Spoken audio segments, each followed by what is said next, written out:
90,2 Serambi FM Syederalun, kembali lagi bersama saya Tia Andalusia. Dan seperti yang sudah saya janjikan, bahwa kita bakal berbincang-bincang dalam talk show interaktif bersama Hutama Karya.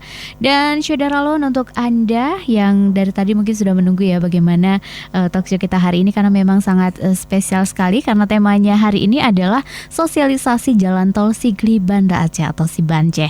Nah, Syederalun sudah hadir di studio Serambi FM. Narasumber kita yang pertama ada Bapak Jarod Seno, Branch Manager Ruas Tol Sigli Banda Aceh. Assalamualaikum Pak Jarod. Waalaikumsalam, Saudara. Apa kabar Pak? Baik, alhamdulillah. Terima kasih sudah datang ke studio Serambi FM. Dan yang kedua narasumber kita ada Bapak Ari Wibowo, Section Head Operation Ruas Tol Sigli Banda Aceh. Assalamualaikum Pak Ari. Waalaikumsalam. Apa kabar Pak? Alhamdulillah baik. Terima kasih sudah datang ke studio Serambi FM. Ini luar biasa, mereka ini adalah orang-orang di balik layar jalan tol ya, sehingga mudah-mudahan kita bisa menggunakan jalan tol pertama di Aceh ya. Oke, nah Syederalun, untuk Anda yang ingin bergabung silakan di 0651637172 atau WhatsApp di 0811689020. Dan Anda juga bisa menyimak via streaming di www.serambifm.com. Anda juga bisa menyimak talkshow kami via Facebook di fanpage Radio Serambi FM Banda Aceh. Ya, Syederalun, bagaimana perkembangan jalan tol untuk Sigli Banda Aceh yang saat sekarang ini sedang tahap pembangunannya? Dan langsung saja nih kita tanyakan ke Pak Jarod Seno. Namun sebelumnya kita ingin tahu dulu sebenarnya jalan tol itu apa sih Pak? Silakan Pak Jarod. Baik, terima kasih. Selamat sore Saudara. Sebagai awal nih ya, kita sampaikan, saya mau menyampaikan salam izin dulu masuk ke Aceh ini sebagai tim yang baru. Ini kita tergabung di tim operasional pemeliharaan jalan tol. Sebelumnya sudah ada tim pembangunan yang ada di Aceh, sudah mendahului kita. Tim Hutama Karya juga, mereka sudah melaksanakan pembangunan jalan tol dari tahun 2018 sampai sekarang. Sudah menyiapkan satu seksi yang akan kita operasikan ini. Kemudian sebagai awal saya ingin menyampaikan gambaran umum tentang jalan tol. Jalan tol adalah jalan yang disiapkan untuk memperlancar arus lalu lintas. Itu cuman pengaruhnya adalah di jalan tol kita menggunakan pembayaran. Nah, ini yang pertama adalah memperlancar lalu lintas daerah yang berkembang, kemudian meningkatkan daya guna pelayanan distribusi barang dan jasa guna menunjang peningkatan pertumbuhan ekonomi. Kemudian yang efek sampingnya adalah meringankan beban dana pemerintah melalui partisipasi pengguna jalan. Artinya pengguna jalan tol ini dipastikan untuk melakukan pembayaran untuk mendapatkan pelayanan di jalan tol. Oke, tapi kemudian, memang pelayanannya insya Allah bebas hambatan gitu ya. Insya Allah ya, jalan tol. Sebagai layanan kita menyediakan banyak. Kita gambaran umum dulu Pak ya. Gambaran umum tentang jalan tol kita. Jalan tol kita ini adalah bagian dari ruas Medan Banda Aceh. Totalnya adalah sekitar 400 kilo lah ya. 400 km totalnya dari Medan Banda Aceh. Berapa? 400 km lebih ya. Itu dari Medan ke Banda Aceh. Dari Medan Banda Aceh. Iya. Itu yang sudah beroperasi adalah Medan Binjai, sudah hampir 2 tahun beroperasi. Kemudian yang kedua adalah ruas ini yang kita sekarang ini, ruas Sigli Banda Aceh. Secara umum ruas Sigli Banda Aceh ini terbagi dalam 6 seksi. Jadi seksi pertama adalah Padang Tiji Selimum. Itu Selimum. Maaf. Ini orang Aceh baru ya. Padang Tiji Selimum itu panjangnya 25,68 km. Kemudian seksi 2 Selimum Janto. Itu panjangnya 6,3 km. Seksi ketiga adalah Janto Indrapuri, panjangnya 16 km. Seksi 4 Indrapuri Belang Bintang, itu panjangnya 13,5 km. Ini yang akan kita operasikan ke depan ini Mbak Rat ya. Kemudian seksi 5 Belang Bintang Kota Baru, sepanjang 7,7 km. Seksi 6 itu dari Kota Baru ke Baitussalam, panjangnya adalah 5,01 km. Itu gambaran umum yang tentang jalan tol kita. Ada tambahan, tapi ini Pak? memang langsung sambung terus gitu berarti ya, dari seksi 1 sampai seksi 6 kalau misalnya sudah selesai dan tidak melalui jalan nasional lagi gitu ya. Iya, Ini memang betul. langsung. Iya. Dan kalau dilihat dari panjangnya sepanjang 74,2 km ini benar-benar menghemat waktu. Betul. Karena kalau jalur nasional, jalur biasa kita dari Sigli Banda Aceh 112 km. Oh ya. Secara jarak sudah mengurangi, kemudian secara artinya kita kan statusnya kan jalan bebas hambatan, Mbak. Iya, jadi lebih cepat Lebih ya. cepat ya, lebih cepat. Oke, nah terus kalau untuk jalan tol sendiri tentunya ada undang-undang juga yang yang menerangkan Mendasari. tentang jalan tol ini. Sebenarnya kenapa untuk membuat jalan tol atau juga mensosialisasikan jalan tol atau juga untuk membangun jalan tol ini perlu ada undang-undang yang untuk memperkuatnya? Silakan Pak Ari. Jadi kan jalan tol ini kan milik negara ya. Jadi pasti ada peraturan mengenai tentang jalan tol. Itu sudah diatur di Undang-Undang 38 tahun 2004 tentang jalan. Kemudian kalau untuk jalan tol sendiri terdapat PP nomor 15 tahun 2005 tentang jalan tol. Jadi jalan tol ini jalan umum di mana pengguna jalannya diwajibkan untuk membayar tol. Terus siapa saja nih yang bisa masuk tol? Itu kendaraan roda 4 atau lebih. Jadi Syederalun yang kendaraan roda 2 mungkin tidak bisa masuk tol. Ya, semuanya sudah diatur di PP nomor 15 tahun 2005 tentang jalan tol seperti itu. Oke, jadi Ya. memang ini untuk kendaraan roda 4 atau lebih ya. Iya, betul. Jadi minimal itu mobil. Mobil. Roda 3 juga nggak boleh, Mbak. Roda 3 juga nggak boleh ya. Untuk bentor kalau Jadi gitu. memang minimal gitu ya. Iya. Minimal 4 ya. Oke, baik. Dan kalau pastinya kalau ada himbauan, kemudian juga ada aturannya, pasti ada larangan juga nih untuk pengguna jalan tol atau apa saja yang harus kita perhatikan dan apa yang tidak diperbolehkan pada saat kita menggunakan jalur di jalan tol. Pak Ari mungkin bisa jelaskan, silakan. Jadi di PP nomor 15 tahun 2005 di bagian 7 itu, bagian pengoperasian mengenai penggunaan jalan tol itu ada penggunaan jalur lalu lintas, kemudian ada bahu jalan, ada median dan gerbang tol. Ya. Nah, untuk jalur lalu lintas itu diperuntukkan untuk arus lintas untuk pengguna jalan tol, sedangkan untuk bahu jalan itu hanya diperuntukkan bagi kendaraan dalam kondisi darurat. Betul. Jadi Syederalun kalau nanti melintas jalan tol itu tidak boleh mengambil bahu luar atau bahu dalam karena itu hanya kondisi darurat.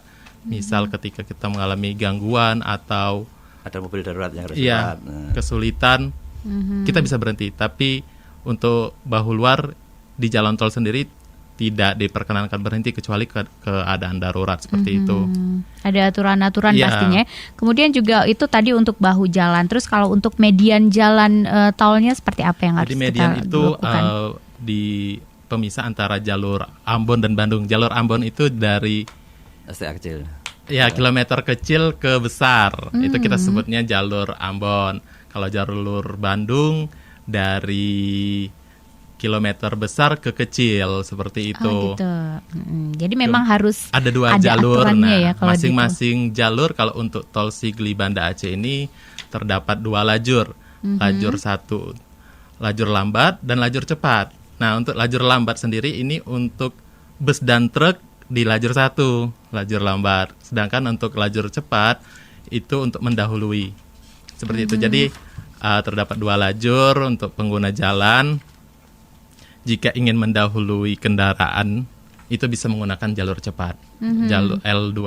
Tapi kalau yang L1 itu katanya untuk truk sama Iya, bus. ya. Iya. Tapi kalau misalnya bus sama truk ini mau mendahului tapi tetap boleh menggunakan yang L2 atau gimana? Bisa melihat situasi di Oh, jalan ya, Mbak ya. Tetap mengutamakan keselamatan dalam berkendara. Sebetulnya bukan Mbak Tia, Iya. bukan artinya Gimana Pak jalur Jarod? satu bukan untuk bus dan truk saja, jalur satu untuk jalur lambat. Untuk lambat. Iya, Iya. Tapi mungkin kalau untuk truk dan bus lebih aman di situ. Iya, mungkin. betul. Ya, dianjurkan di jalur lambat, seperti karena itu. secara kecepatan kan mereka juga nggak mungkin bersaing dengan kendaraan kecil. Artinya kan pasti lebih kecil, lebih cepat kendaraan kecil. Bebannya lebih banyak mungkin ya. Satu lagi menyinggung masalah golongan, mungkin saudara juga perlu tahu juga. Iya. Di jalan tol ini kita penggolongan kendaraannya dibagi dari 5 golongan. Yang pertama, golongan pertama adalah kendaraan sedan, jeep, pickup atau truk minibus. Kemudian golongan 2 adalah truk dengan 2 gandar. Iya. Kemudian golongan 3 adalah truk dengan 3 gandar. 3 gandar itu artinya roda depan dan roda belakangnya 2 as. Kalau yang golongan 2 itu truk kecil dengan 2 gandar itu 4 ban. Ya, kalau golongan 3 dengan 6 ban artinya roda belakangnya 2 as. Kemudian golongan 4 itu lebih dari itu, artinya kelas-kelas trailer Pak Ari ya. Itu ya. Yang bawa-bawa kontainer, betul, yang besar gitu, yang panjang. Yang panjang, betul. Nah, itu masing-masing golongan nanti punya tingkatan tarif tersendiri, Mbak. Iya, jadi tarifnya juga berbeda ya? Beda tarifnya, ya. Paling murah golongan 1 ya, teman-teman sudah rata-rata golongan 1 tarifnya paling. Oke, jadi memang Syederalun kita mudah-mudahan bisa siap ya untuk menggunakan tol Sigli Banda Aceh ini ya, dan mudah-mudahan memang kalau dilihat dari kilometernya, dilihat dari kegunaannya memang sangat-sangat berguna sehingga kita bisa lebih efektif dan lebih mengurangi waktu juga dalam perjalanan. Baik Syederalun, untuk Anda yang ingin bergabung silakan di 0651637172 atau WhatsApp di 0811689020. Kita bakal kembali lagi di program Talkshow bersama Hutama Karya. Namun sebelumnya kita simak dulu pesan-pesan berikut ini.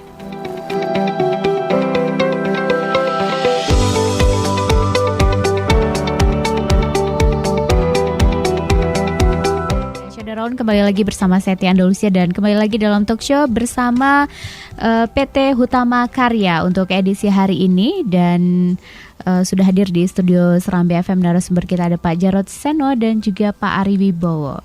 Dan untuk Anda Syederalun yang ingin bergabung bersama kami silakan di 0651637172 atau WhatsApp di 0811689020, dan Anda juga bisa memberikan komentar atau juga pertanyaan via Facebook karena saat sekarang ini kami sedang live di fanpage Radio Serambi FM Banda Aceh. Dan tema hari ini adalah sosialisasi jalan tol Sigli Banda Aceh.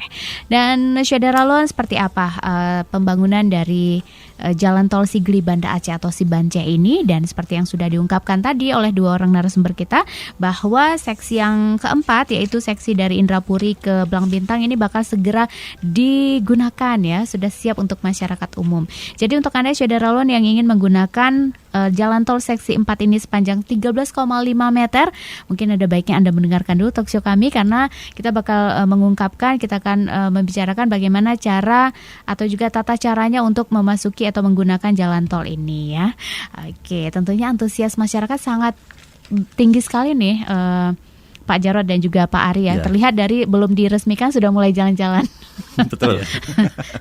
Dan sekarang juga mumpung belum digunakan secara sah gitu ya, jadi sepeda motor masih bisa melintas ya untuk sementara ini ya. Masih test drive dulu. Sebenarnya nggak boleh ya? Nggak boleh itu. Tapi karena ini membahayakan karena masih ada kendaraan proyek yang lalu lintas. Iya, tapi ini mungkin harus disosialisasikan juga nih Pak Ari dan juga Pak Jarod bahwa ini kan belum diresmikan, jadi sebaiknya jangan digunakan terlebih dahulu gitu ya. Karena memang sangat membahayakan juga bagi pengendara karena masih banyak lalu lalang truk-truk atau juga kendaraan proyek yang melewati daerah tersebut. Kalau saya melihat fisiknya nih ya Pak Jarod, ini fisiknya kan banyak yang mengira ini jalannya belum selesai nih Pak, karena masih berbentuk beton, belum diaspal. Nah, apakah ini memang sudah siap untuk digunakan atau mungkin bentuknya memang seperti itu? Baik, terima kasih Mbak Tia dan Saudara. Memang kita di konstruksi jalan raya ini ada dua tipe perkasan. Yang pertama adalah yang menggunakan aspal, kemudian yang kedua adalah yang menggunakan rigid beton. Yang kita pakai ini adalah konstruksi yang menggunakan beton rigid. Jadi memang kondisinya secara finish memang seperti yang kita lihat saat ini. Di seksi 4 ya, di seksi 4 yang sudah finish. Iya. Itu adalah sudah finishnya seperti itu dengan top finish beton memang. Iya, berarti ini sebenarnya udah selesai gitu ya, tapi bentuknya memang bentuk yang tipe beton gitu ya. Betul, kenapa tipe beton ini dipilih untuk jalan tol di Aceh ini Pak? ada pertimbangannya adalah memang secara konstruksi awal agak mahal ya.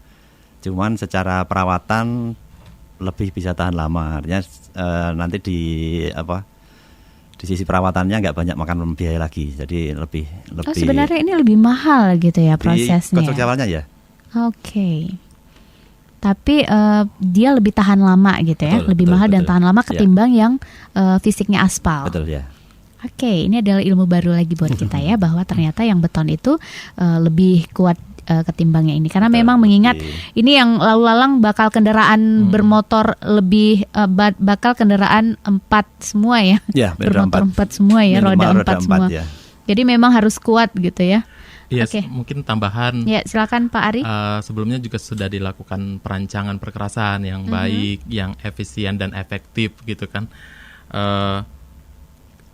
Kemudian agar tercapai tingkat layanan yang baik dan juga mempunyai life cycle cost gitu, mungkin untuk tol Sigli Banda Aceh dipilih perkerasan kaku atau yang sering kita sebut dengan beton, jalan beton. Jadi seperti itu tambahannya. Kalau dari medannya sendiri mungkin karena antara Sigli Banda Aceh ini kan ada melalui jalur gunung gitu ya, perbukitan. Apakah itu termasuk dipilihnya fisik beton ini?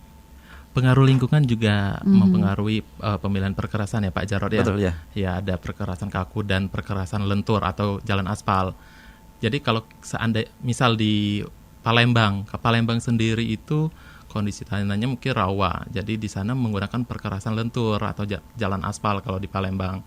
Nah, untuk di Aceh sendiri menggunakan jalan beton. Oke, jadi memang tergantung medannya juga ya. Sebelumnya juga sudah dilakukan perancangan teknis, jadi dipilih jalan beton. Kalau lebarnya sendiri berapa nih Pak Ari atau juga Pak Jarod, mungkin bisa dijelaskan lebar jalan dari jalan tol Siban Aceh ini? Ya, bisa jelaskan. Untuk yang kita operasikan sekarang ini ada 2 jalur, artinya 2 jalur ke arah kilometer atas, kemudian 1 jalur ke kilometer bawah. Masing-masing jalur punya 2 lajur. 1 lajur 3,5 meter. Jadi itu di kiri ada 7 meter, di kanan ada 7 meter. Yeah. Di samping itu di sisi kiri kanannya ada bahu jalan untuk layanan yang darurat tadi. Jadi total ada 7/3/1 ya, 11 meter ya. Sekitar itulah. Sekitar itu Pak. Ya, cuman yang bisa digunakan oleh saudara sekalian untuk pelayanan jalan tol adalah 2 lajur yang ada. Artinya seperti yang dijelaskan, lajur 1 untuk jalur lambat, lajur 2 untuk mendahului. Jadi saya juga pengen teman-teman saudara bisa menggunakan jalan tol secara benar. Iya. Jadi mengikuti perambuan lalu lintas ya Pak ya. Karena nanti dilengkapi juga dengan sudah dilengkapi ya. Sudah, pasti. Untuk yang jalur yang seksi 4 ini ya. Iya. Sudah lengkap semuanya, pokoknya tinggal. Kalau untuk tanggalnya udah belum ditentukan ya. Kita masih menunggu keputusan dari Jakarta masalah itu. Jadi kita siapkan maksimal mungkin di lapangan untuk ke arah operasional. Cuman secara gong operasionalnya kita menunggu dari yang berwenang untuk itu. Terus juga untuk kecepatan sendiri dan juga aturan-aturan lainnya pastinya ada ya untuk di jalan tol ini. Kemudian juga larangannya mungkin bisa ditambahkan seperti dilarang membuang sampah sembarangan ya, karena ini memang sangat penting sekali ya. Iya, jadi kalau udah jalan tol jangan buang sampah sembarangan. Oke, kita terima dulu penelponnya. Halo, assalamualaikum. Waalaikumsalam. Dengan siapa di mana Bapak? Sama Pak Ferry itu ya. Pak Ferry, oke. Pak Ferry, silakan pertanyaannya Pak Ferry. Tentang peresmian jalan tol ya. Mau tanya deh Pak, kan jalan tol itu kapan diresmikan kira-kira Pak? Tanggal berapa? Kita kan masyarakat umum kan ingin menikmati juga jalan tol tersebut supaya lebih cepat kan? Iya. Karena saya mau tanya, itu biaya tarifnya untuk roda 4 itu berapa? Iya, tarifnya. Kendaraan pribadi, kemudian untuk kendaraan umum itu kan berapa? Kalau kendaraan roda 2 nggak boleh masuk. Boleh masuk, betul.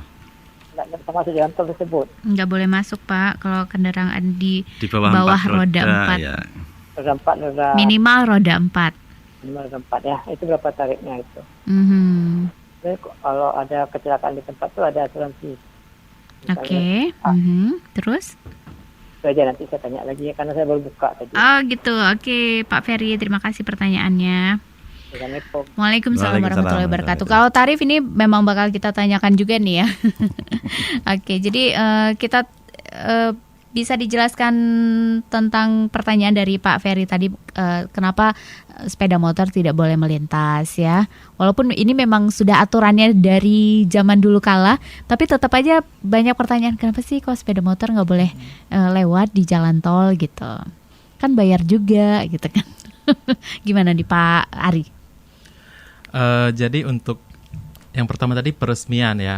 Jadi untuk peresmian ini kita juga masih menunggu keputusan dari pusat, dari HK Pusat dan juga dari Badan Pengatur Jalan Tol.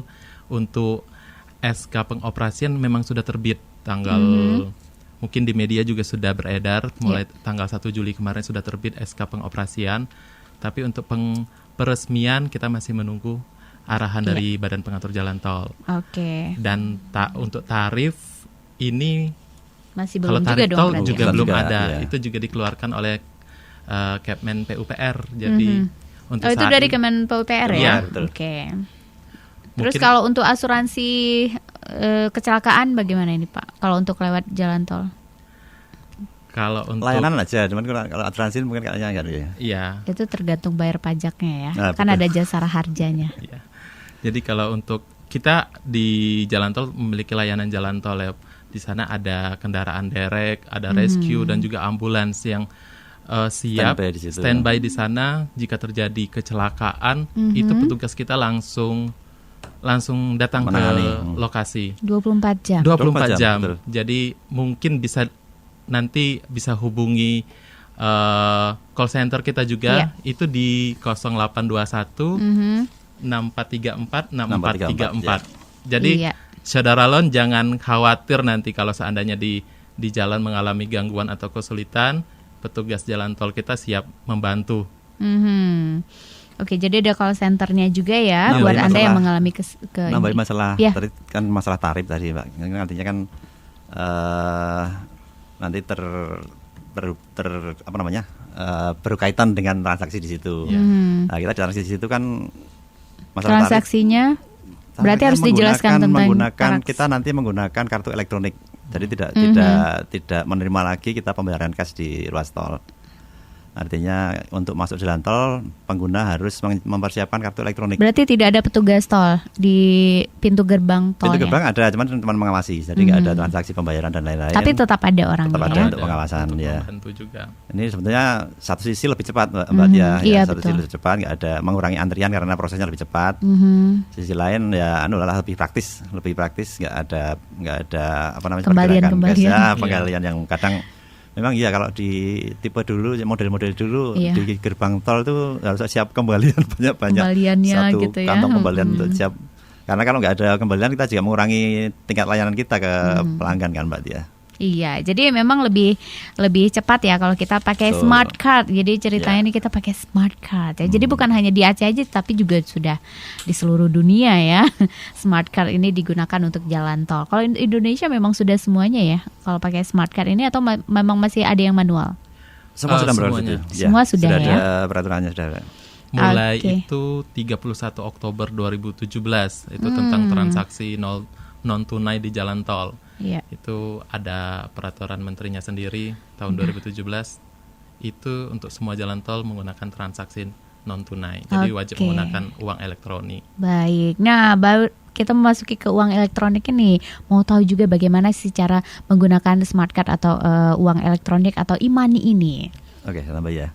Silakan. Ya, kembali ke sistem operasional yang kita jalankan. Sebetulnya ada dua tipe yang kita jalankan di jalan tol. Satu, yang pertama adalah sistem terbuka. Sistem terbuka itu pengguna cuma ngetap sekali. Jadi menempel kartu sekali langsung kepotong tarif untuk penggunaan jalan. Itu nanti di pintu keluar sudah nggak ngetap lagi, sudah nggak nempel kartu lagi. Artinya sekali ngetap. Kemudian yang kedua adalah sistem tertutup. Sistem tertutup ini yang pertama kita ngetap kartu itu untuk tetap masuk.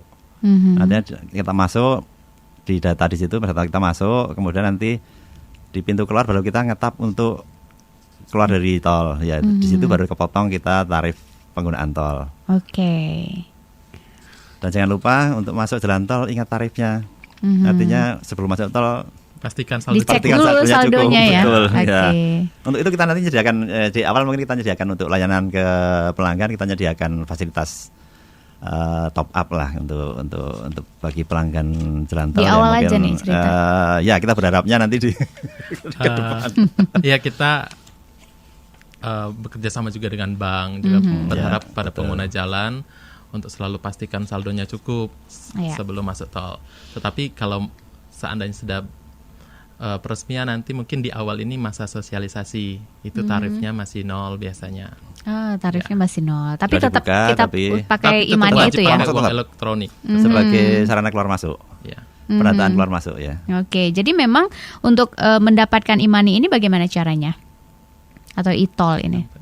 Pak Ari. Untuk mendapatkan, jadi kalau uang elektronik itu kan yang ada itu sekarang ada e-money itu dari Bank Mandiri, kemudian ada tap cash dari Bank BNI, kemudian Brizi dari Bank BRI, dan juga Flash dari Bank BCA. Ada 4 kartu itu yang bisa Saudara Lon gunakan di Jalan Tol Sigli Banda Aceh. Nah, untuk mendapatkannya Saudara Lon bisa ke kantor cabang di bank konvensional maupun bank syariah. Bank syariah pun sekarang sudah mengeluarkan uang elektronik co-branding dengan bank konvensional. Itu sama dengan e-money, Flash, tap cash dan juga Brizi. Ada 4 kartu itu yang bisa Saudara Lon gunakan. Jadi untuk mendapatkannya bisa langsung ke bank yang pilihan Anda gitu ya. Betul, ya. Oke, kita terima lagi penelpon berikut ini. Halo, Assalamualaikum. Salam Tia. Dengan siapa Pak? Oh, Pak Ferry lagi. Mau tanya nih. Iya, silakan Pak Ferry. Karena gini, ya pembuatan jalan tol itu kan harus ada pembebasan tanah. Iya. Jadi, umpamanya ada nanti nggak dibayar sama pemerintah, uang rakyat itu nanti diblokir jalan tolnya itu. Bagaimana? Sering kejadian seperti itu. Oh gitu, oke. Terus ada lagi? Yang kedua tuh, mau saya bilang ada tanah kuburan itu mama jalan tol tuh kan. Yang di mana itu Pak? Atau di jalan kampung-kampung tuh. Ada kuburan umum atau kuburan lama tuh kan. Jangan dibuat jalan tol situ dibongkar kuburannya itu. Nanti jangan rawan kecelakaan. Banyak terjadi di Jakarta seperti itulah. Jalan kuburan-kuburan ditanam terus jalan tuh banyak kecelakaan situ, marah orang dalam kuburan itu. Arwah-arwahnya marah. Nanti jadi rawan kecelakaan seperti itu. Atau kalau ada kuburan dikorek, baca doa, dibersihkan gitu. Nah, mohon penjelasan dari Bapak. Terima kasih. Itu aja. Waalaikumsalam. Oke, terima kasih Pak Ferry. Nah, ini mengenai pembebasan jalan ya. Pak Ari mungkin bisa dijelaskan atau Pak Jarod? Pak Ari deh. Baik, selamat sore Pak Ferry. Pak Ferry ya. Jadi sebelum pembangunan jalan tol itu ada tahap pembebasan lahan dan ini mungkin sudah dilakukan, ada tim khusus ya Pak ya. Ya, betul. Mengenai pembebasan lahan ini. Pembangunan pun tidak akan berjalan kalau seandainya pembebasan lahan belum selesai. Jadi untuk Tol Sigli Banda Aceh untuk seksi 4 ini alhamdulillah pembebasan lahannya sudah berjalan dengan baik ya Pak ya. Dan akhirnya sudah bisa pembangunan dan sangat cepat sekali untuk di Provinsi Aceh pembebasan lahannya. Jadi bisa dipastikan pembebasan lahan prosesnya sudah selesai. Kita terima lagi penelpon berikut ini yang selanjutnya nanti kita sambung. Halo, Assalamualaikum. Oke, lagi ngobrol ya. Halo, Assalamualaikum. Waalaikumsalam. Iya, dengan siapa di mana Bapak? Muhammad Ridwan dari Tangse. Oh iya, Pak Ridwan di Tangse. Pak bisa tolong kecilkan suara radionya Pak supaya tidak bergema. Oh iya. Oke, baik. Terima kasih Pak Ridwan. Silakan Pak Ridwan dengan pertanyaannya. Gini, mau nanya itu kapan mulainya Bu beroperasi? Beroperasi dan misalkan kita nggak punya kartu Bu, kan kita misalnya orang awam gini Bu, nggak punya kartu. Misalkan kita naik mobil rental itu siapa yang bisa bayar itu? Cuma itu aja Bu. Maksudnya Bapak naik mobil rental gitu? Iya, kan misalnya kita nggak ada kan punya. Kartunya di dompet Bapak? Nggak ada. Nggak ada sama kali. Berarti mungkin drivernya harus tersedia. Nanti Bapak tinggal bayar mungkin ya ke drivernya. Berarti kalau misalnya kita nggak ada, langsung kita mutar balik. Iya Pak, karena memang seperti itu ya Pak Arya. Jadi untuk membantu pengguna jalan, memang kita sarankan untuk pembelian kartu uang elektronik ini ke bank kesayangan Syedara Loan semua ya. Tetapi untuk membantu pengguna jalan, kita juga menyediakan uang elektronik di gerbang tol. Oh, ada juga ya. Jadi untuk kendaraan itu satu kendaraan wajib satu uang elektronik. Jadi nggak bisa pinjam dengan kendaraan sebelum ataupun kendaraan di belakangnya, jadi nggak bisa pinjam-pinjaman. Dipakai terus gitu ya sepanjang jalan terus. Itu. Keluar masuk tol tuh pakai terus itu Pak. Dan kartu yang sama baru ini kan nggak belum pernah. Dan kembali lagi Pak Muhammad Ridwan ya. Ridwan. Kartu ini bukan semata-mata sebagai alat pembayaran Pak. Kartu ini juga alat pendataan kita. Artinya Bapak masuk itu ngetap kartunya Bapak itu terdata di database kami.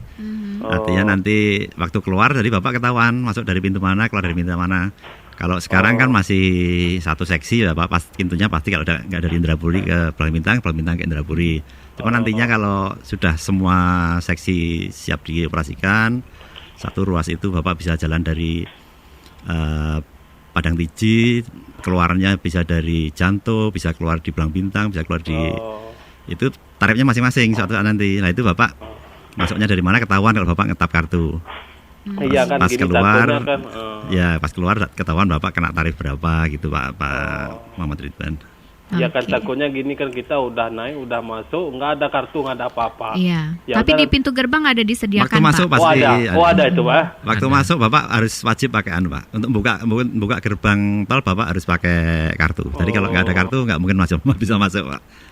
Ridwan. Oke Pak. Gitu, Terima kasih Pak. Okay. Cuma itu mau tanya udah bergabung. Oke Mbak, Oke Pak, terima kasih banyak Pak Ridwan di Tangse ya. Semoga nanti jalan tolnya suatu saat ke Tangse juga nih. Amin. Oke, jadi dari Melabuh ya, terus ke Tangse, Sigli, ada tol juga. Oke, baik Syedara Loan, untuk Anda yang ingin bergabung silakan di 0651637172 atau WhatsApp di 0811689020.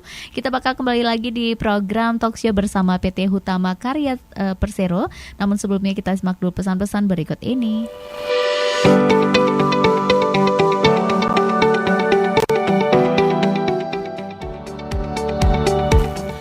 Masih dari lantai 2 Gedung Serambi Indonesia Tanjung Permai di batas kota Syedara Loan, kita masih dalam talk show bersama PT Hutama Karya Persero dengan tema sosialisasi jalan tol Sibanceh, Sigli, Banda Aceh. Untuk Anda yang ingin bergabung silakan di 0651637172 atau WhatsApp di 0811689020 atau Anda juga bisa menyimak via streaming di www.serambifm.com atau di Facebook di fanpage Radio Serambi FM Banda Aceh. Nah, tadi sempat belum terjawab ya pertanyaan dari Pak Ferry mengenai kuburan-kuburan yang digali untuk menjadi jalur jalan tol. Apakah nanti tidak berefek banyak kecelakaan gitu karena kuburannya dibongkar gitu ya? Pak Ari mungkin bisa dijawab, pengalamannya sudah membongkar kuburan untuk jalan tol mungkin Pak di kota-kota lain. Oke, terima kasih. Pengalamannya seperti apa Pak? Apakah ada mimpi horor? Pak Ferry pertanyaannya. Jadi untuk pembangunan ini pasti ada perencanaan dan perancangannya ya Bu ya. Jadi ada lokasi-lokasi untuk jalan tol dan mungkin di lokasi itu ada kuburan yang harus dilintasi jalan tol. Nah di pembangunan ya pasti mengajak juga masyarakat setempat, pemuka agama, melibatkan masyarakat untuk dalam proses pembangunan dan juga pemindahan kuburan itu. Jadi bisa sudah dan persetujuan juga ya, persetujuan keluarga, ahli warisnya, kemudian juga keluarga setempat ya, warga setempat juga gitu ya. Jadi dan semua memang dilibatkan. Mengikuti ritual, bukan ritual ya lah. Ya sesuai dengan ajaran agama gitu ya. Oke. Jadi memang insya Allah sejauh ini tidak ada masalah gitu ya tentang yang apakah ada kuburan yang harus digali atau seperti apa gitu ya. Tapi kalau sejauh ini sepengetahuan Pak Jarod dan juga Pak Ari, ada nggak jalur tol ini yang melewati kuburan? Kalau untuk Sigli Banda Aceh bagaimana Pak Jarod? Sebetulnya ini Bu ya, saya luruskan sedikit. Kita adalah di tim operasional, artinya kita masuk setelah jalan tol jadi. Sebenarnya ada tim pembangunan yang sudah beroperasi. Cuman secara garis besar mungkin saya sampaikan. Kemungkinan besar ada untuk melewati seperti itu. Cuman pasti sudah dilakukan prosedur yang benar lah, cara-cara yang benar, secara syariah memenuhi persyaratan dan memenuhi juga harapan masyarakat. Kemudian satu lagi masalah apa tadi ya, pembebasan tanah sudah saja ya. Sudah dijelaskan di awal, sudah di. Baik, kalau pembebasan tanah Pak, saya tambahi Pak. Saat ini pembebasan tanah sebenarnya cukup bagus Pak Ferry untuk prosesnya. Artinya kita tidak hanya bernegosiasi antara Hutama Karya sebagai pengguna dan pemilik tanah sebagai pihak yang lain. Artinya sekarang ini ada pihak ketiga yang namanya tim appraisal itu yang punya kewajiban untuk menilai tanah dari pemilik tanah. Artinya nilai tanahnya itu sudah diusahakan semaksimal mungkin untuk wajar untuk diganti rugi. Artinya ya tidak ada, ya diharapkan tidak ada masyarakat yang merasa harganya terlalu rendah atau gimana. Karena ada tim ketiga yang melakukan penilaian. Jadi lumayan bagus lah kalau sekarang proses pembebasan tanahnya. Iya, jadi sesuai harga di tempat tersebut gitu ya. Oke, terus juga untuk saya masih ke pembayaran tol kita menggunakan e-tol ya. Ada e-money, terus juga ada Brizi, ada Tap Cash, ada Flash BCA. Bagaimana kalau Syedara Loan ingin pergi ke salah satu bank konvensional atau juga bank yang menyediakan e-tol ini, prosedurnya seperti apa? Pak Ari silakan. Pak Ari yang duluan. Kalau untuk mendapatkan uang elektronik ini ya, Syedara Loan sangat mudah, hanya datang saja ke bank dan tinggal bilang saja saya ingin mendapatkan uang elektronik. Ya, di sana semua bank untuk sudah saat ini ya? Untuk di Banda Aceh saya kemarin juga sempat koordinasi juga dengan bank-bank di Aceh, itu sudah menyediakan uang elektronik. Dan sebenarnya uang ini juga bukan hanya untuk tol saja ya, bisa kita gunakan untuk belanja lain gitu ya. Pembayaran umum.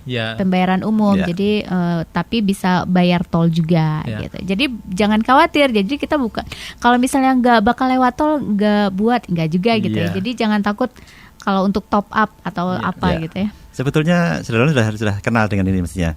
Kita sudah di Aceh seperti kita tahu sudah ada yang memberlakukan uang elektronik. Betul.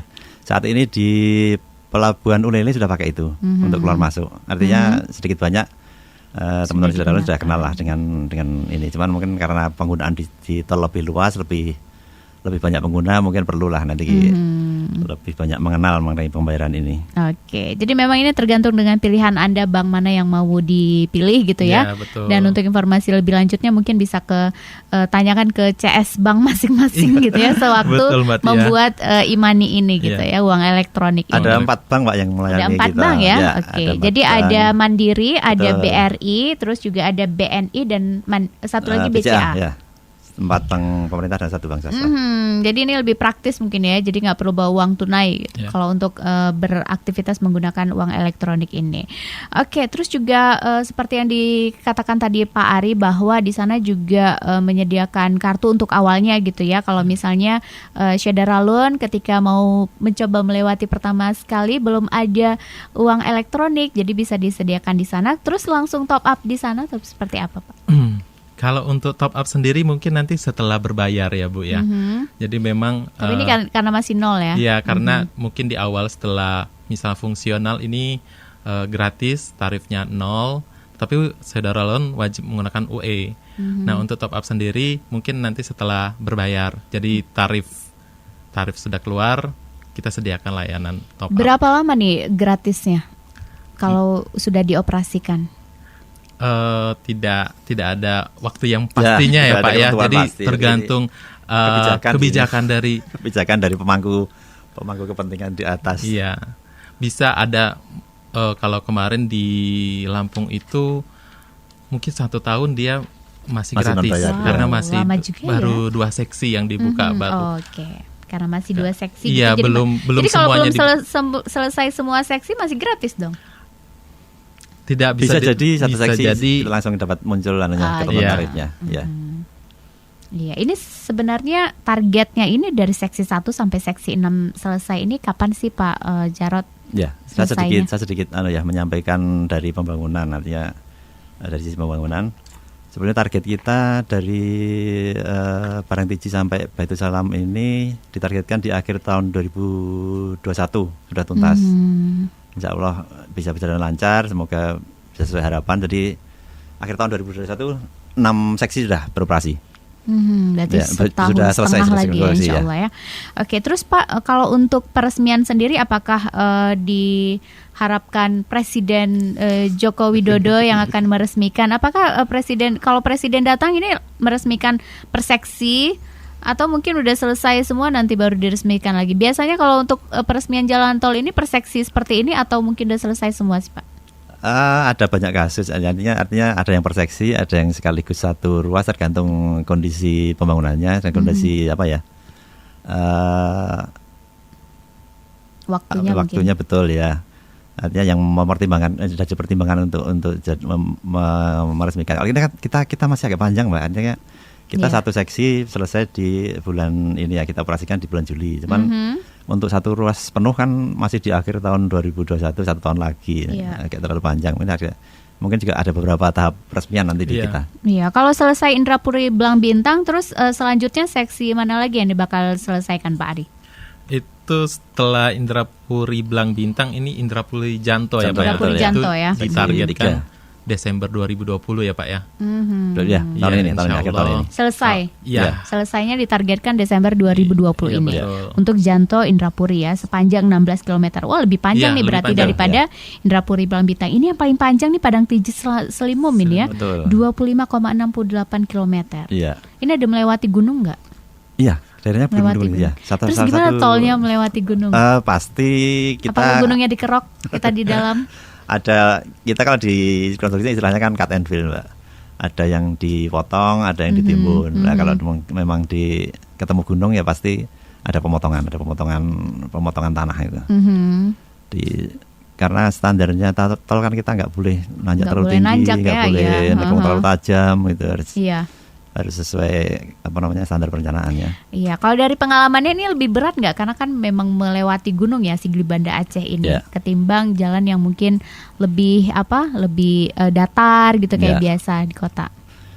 Pasti lebih berat lah dibanding ketemu yang lahan yang relatif rata ya.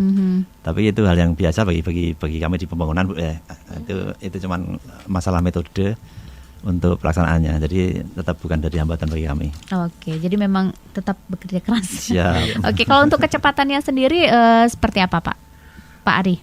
Jadi untuk tol Sigli Banda Aceh ini, Syadaralon ini merupakan tol luar kota. Ya. Jadi kalau untuk jalan tol luar kota itu kecepatan minimal 60 km per jam dan maksimal 100 km per jam.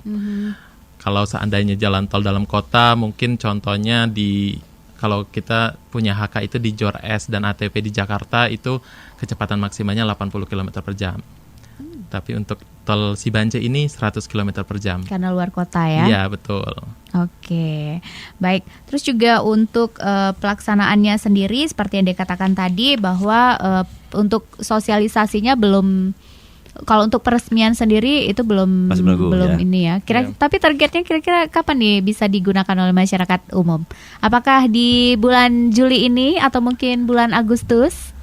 Kita memang nunggu gambarannya. Kita berharapnya juga di Juli ini bisa dibuka untuk umum. Tapi juga pasti diinformasikan ya. Tidak terlepas dari kebijakan yang adalah pemangku kebijakan di atas. Tapi tetap diinformasikan pastinya via media ya, Serambi FM ya, Serambi Indonesia. Dan juga media sosial dari PT Hutama Karya Persero ya. Di mana aja nih kalau kita mau mengikuti perkembangan atau juga informasi dari HK? Untuk seputar tol Sigli Banda Aceh, mungkin Syadaralon bisa follow Instagram dan Twitter kita di @hk_sibance dan juga @hk Tol Indonesia, itu untuk semua jalan tol yang dikelola oleh PT Hutama Karya. Dan bisa juga langsung di akun Hutama Karya Pusat @hutama karya langsung. Nanti kita infokan di akun tersebut untuk peresmian dari tol Sigli Banda Aceh ini. Semua info akan kita termasuk perkembangan. Iya, betul. Kalau PT Hutama Karya ini apakah memang spesialis untuk jalan tol atau mungkin untuk pembangunan lain juga diembat? Maksudnya dikerjakan gitu. Kita berawalnya dari general kontraktor. General kontraktor ya. Jadi cuman saat ini untuk saat ini kita dapat penugasan untuk jalan tol Trans Sumatera. Gitu. Wah, ini jadi memang panjang nih punya ya Mas kerjaan ya. besar di tol Sumatera ini. Luar biasa ya. Oke, jadi untuk Anda Syederalon yang ingin mengetahui perkembangan dari jalan tol Banda Aceh bisa mengikuti Twitter Hutama Karya yaitu HK_Sibance, kemudian Instagram HK_Sibance dan Facebook Tol Sigli Banda Aceh. Baik, Syederalon, kita memasuki segmen terakhir dan kita minta Pak Jarod terlebih dahulu untuk memberikan closing statement-nya. Silakan Pak Jarod. Oke. Terima kasih. Kita berharapnya dengan adanya tol ini akan membuka banyak peluang untuk komunikasi nantinya dari Banda Aceh ke Medan maupun Banda Aceh ke lebih jauhnya ke Lampung atau ke Jawa malahan. Cuman kita berharapnya juga dari saudara sekalian bisa menggunakan jalan tol secara benar, bisa mengikuti aturan secara benar sehingga meminimalkan risiko yang terjadi di jalan tol. Iya. Mungkin itu Mbak Tia dari saya. Oke, baik, terima kasih Pak Jarod dan silakan Pak Ari untuk memberikan closing statement-nya. Saudara Lon, jangan lupa menyiapkan kartu uang elektronik. Ini bisa menggunakan e-money, tap cash, Breezy dan Flash. Yes. Untuk masuk tol wajib menggunakan uang elektronik. Bisa kalian dapatkan di bank konvensional maupun bank syariah. Dan kalau di Aceh memang udah bank syariah semua. Iya betul. Dan satu kendaraan wajib satu uang elektronik. Gitu. Iya, oke. Jadi pokoknya siapkan uang elektroniknya untuk menggunakan jalur jalan tol ya. Baik, terima kasih banyak Pak Ari, terima kasih banyak Pak Jarod sudah hadir ke studio Serambi FM ya. Semoga tetap semangat dalam beraktivitas ya, tetap betah di Aceh ya Pak ya. Amin. Amin. Oke, karena masih panjang nih sepertinya Pak ya, seksinya masih banyak ya PR-nya ya. Baik, terima kasih banyak sekali lagi dan sudah memberikan informasi. Selamat beraktivitas. Assalamualaikum. Waalaikumsalam warahmatullahi wabarakatuh. Syederalon, demikianlah bincang kita dalam talkshow interaktif bersama PT Hutama Karya Persero dengan tema sosialisasi jalan tol Sigli Banda Aceh. Terima kasih banyak atas atensinya. Kita kembali lagi ke program selanjutnya dan saya Tia Andalusia juga pamit undur. Syederalon, wassalam.